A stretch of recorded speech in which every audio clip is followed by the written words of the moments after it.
pan-seared burgers. I've got some 20% fat beef mince, or ground beef. 20% is like 80-20, so it's 20% fat beef mince. The best you can get is from the chuck, from the shoulder, if you can get it, or get your butcher to make you some. I managed to pick this up in my local store. I've got some mayonnaise, got some sriracha sauce, got some gherkins or dill pickles, got a medium-sized onion, I've got 2 tomatoes, I've got some cheese, and I've got some nice wholemeal rolls, as we call them. They'll do for burger buns. I prefer wholemeal, much prefer them to white bread. White bread just gives me a bad stomach. I've also got some salt and pepper, but it's important we don't season too early because I don't want salt drawing the moisture out of the meat. And with pan-searing, we're going for a really juicy burger. We don't want it dry in the middle. Okay, the meat is out of its packet. What I'm going to do is I'm just going to cut it in half that way, and each one in half that way. So I've got even sized burgers. So we'll get 4 quarter-pound burgers out of this. It's 500 grams of beef mince. That's just a little over £1. So you've got 4 generous quarter-pound burgers. Now, the tendency is for people to grab hold of this and start squashing it up. I'm not seasoning it at this point. We'll season it a little later. But you need to rein back on that machismo and just lightly pack it. And what I do is I like to, so it doesn't get too compressed, and I don't want it to get too hot either. So I'm just going to form those into balls.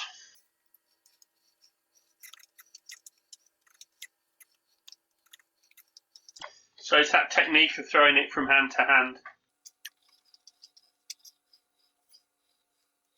So we've got 4 nice balls, and then what I'll do is I'll flatten those out a little bit until they're about a size and a quarter of my burger buns, because they're going to shrink down as they cook. So I'm going to do that with that one. And you can put them in forms, but the tendency with those forms, burger forms, is for you to push down too hard, and then really it's not the desired texture you want in your finished burger. So I'm going to go around those, push it down a bit gently, not too much. Keep the shape and integrity of the burger without being too vicious on the pushing down. And I'll go a little bit wider on that one, and that one, and that one. So once I've got to that stage, I want to put an indentation, because there's a tendency for burgers to ball up if you don't press down a little in the middle like that. And then they've got much less tendency to ball up in the middle. So we do that. And you want a decent indent in those, because that will scrunch up as it cooks. So what I want to do now is just transfer those to a plate.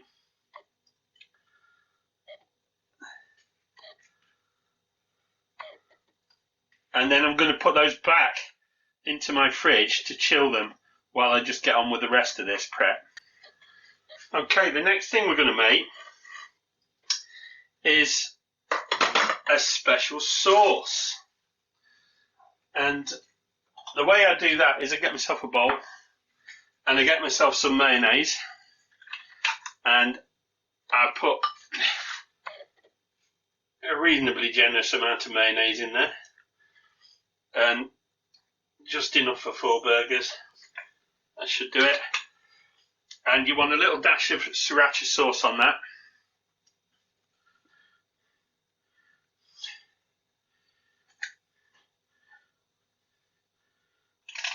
Just a little, not a lot.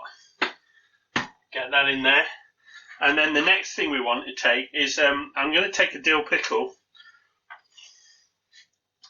and I'm going to slice it really thin. So I'm going to half it, half each one of those again. Get it down to really fine cuts, like that. Then line them up and then we'll chop through them really fine. I'm not used to chopping with this slicing knife. Feels weird. And then go over it a couple of times. And then put that into your sauce. Once you've done that, you need to flavour it with a bit of pepper. Maybe a bit of salt, but we'll taste it before we salt it. And then once you've done that, give it a stir. And then give it a taste. Yeah, that's bang on the money. It doesn't need any salt. The mayonnaise was already salty, and so was the dill pickle gherkin. Right, I need to just get on and prep up the rest of it, and then we'll get back to you. So we've got all that nicely prepped up. Got my sauce. I've got some cheese in nice little slices that I can use easily. I got my tomatoes sliced up really thin. I've got some onion rings which have sliced up really thin again, and I've split my 2 remaining pickles lengthways, and they'll just garnish on the side of the plate. So there we are. Right, now let's get off to the fry pan and do some searing. Okay. My pan is really nice and hot, and I'm just going to put in a sprinkle of salt. This is why we don't need to salt the burgers, because they're getting salted through the searing process. And that's around about a teaspoon of salt for the whole fry pan. And I'll let that salt get hot now, just for a second or two. And meanwhile, I'll retrieve my burgers from the fridge. Okay, that's fiercely hot now. So I'm cooking no more than 2 burgers at a time.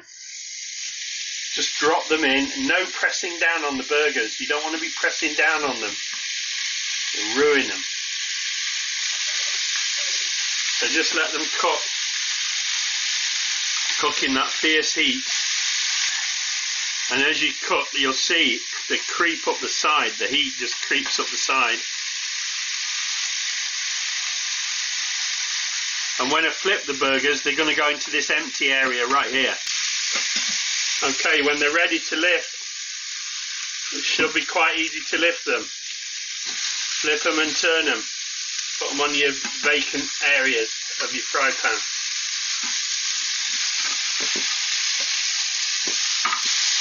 So you're giving them burgers of this thickness, you're giving them about 2.5–3 minutes on each side. And notice there's no pressing down. We're just leaving it, letting it cook without pressure. If you've ever bitten into a burger and it's dry inside, that's because it was pressed as it was cooked. And I think guys like to press them because, especially on the grill outdoors, because it creates some remarkable theatre around the flames that come up. But we really don't want that, because we want that juiciness to stay inside the burger. So once it's gone a minute on the flip side, we can, if we're putting cheese on our burgers, we can start to put it on now.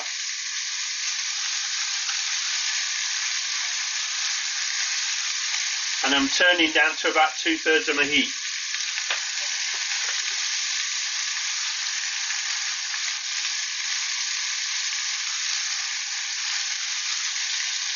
And once I've done that, on goes the lid, just to give that cheese a melt. Okay, after a while your lid's going to get hot and you're going to get some spluttering.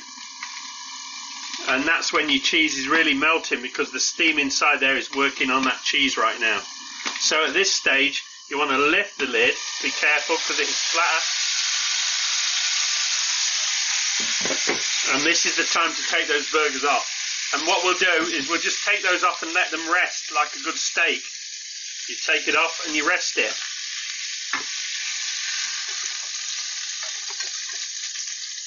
And then we take that away, give that a rest.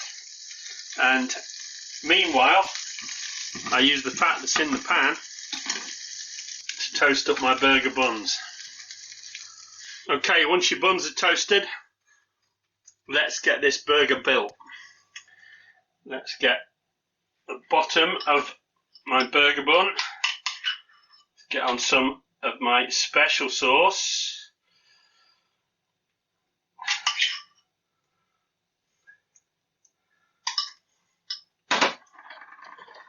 Onto that goes my burger that's rested for a couple of minutes. I like to dress it with some onion, some thinly sliced onion. Really nice, really tasty. I like plenty of that, I do. And a couple of slices of tomato.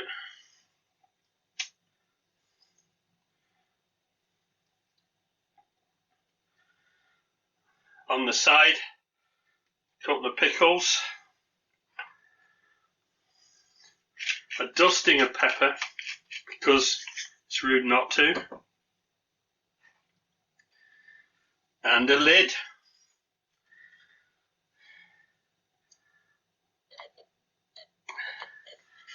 So there you have it. Gorgeous pan-seared burger with special sauce. Enjoy.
If you have enjoyed this video, please give it a thumbs up.